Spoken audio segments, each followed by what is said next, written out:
కర్కాటక రాశికి 8 ఆదాయం 2 ఖర్చు. మరి 7 రాజపూజ్యం 3 రాజావమానం. విశ్వావసునామ సంవత్సరం గోచార ఫలితాలు చెప్పుకుందాం. ఈ గోచార ఫలితాలు విశ్వావసునామ సంవత్సరానికి మేషరాశిలోకి ఈ 30వ తారీఖు శని రావటం 12వ రాశికి వచ్చాడు. అయితే ఈ మేషరాశికి ఏలునాటి శని ప్రారంభం అయింది. ఈ ఏలునాటి శని సంవత్సరాలతో కూడా ప్రారంభమవుతుంది. అందులో మరి 30వ తారీఖున 6 గ్రహాలు ఒకచోట చేరినాయి.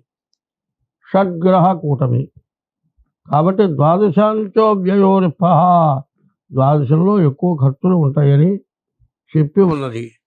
కానీ గురువు కానీ కుజుడు కానీ కేతువు కానీ బాగున్నారు. కర్కాటక రాశి కర్కటస్య నిశాకర, కర్కాటక రాశికి అధిపతి చంద్రుడు అయినాడు. ఈ రాశి వాళ్ళకి ఏ గ్రహాలు కూడా బాగాలేవు. ఒక్క గురువు కేతువు తప్పితే 9 గ్రహాల్లో 2 గ్రహాలే బాగున్నాయి.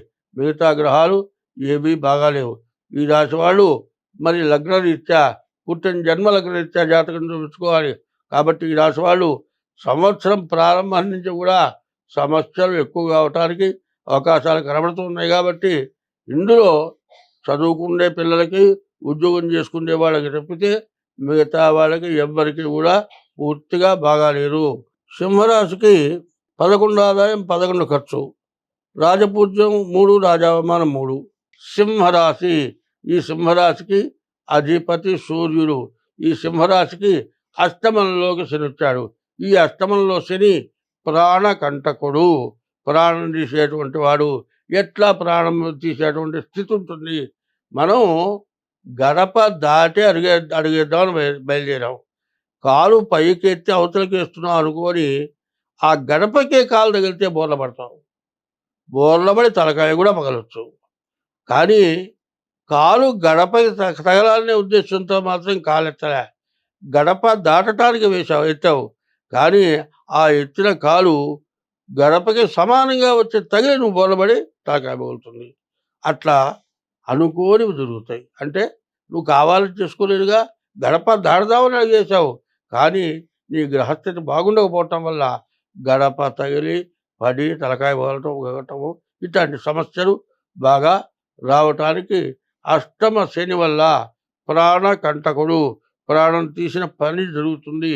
కాదండి, ఆ దాటేటప్పుడు అడిగేటప్పుడు ఏ కాలో జారి పడ్డాడు అనుకోండి, కాలు విరగటం, ఆపరేషన్ చేయటం, 2 నెలలో 3 నెలలో 4 నెలలో 5 నెలలో మంచంలో ఉండటం.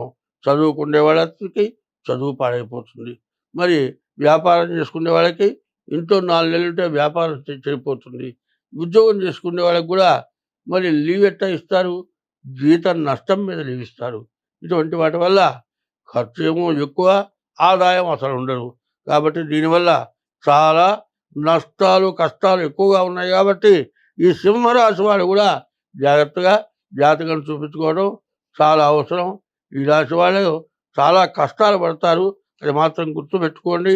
మీకు డేట్ ఆఫ్ బర్త్ ద్వారా కానీ, డేట్ ఆఫ్ బర్త్ లేకపోతే హస్త సాముద్రిక ద్వారా కానీ మేము చెప్పే చోట కింద మా ఫోన్ నెంబరు, మా పేరు ఉంటుంది. మీరు కావాలంటే సంప్రదించి తగిన ఫీజు ఇచ్చి మీ జాతకం చెప్పుకోవడం చాలా మంచిది.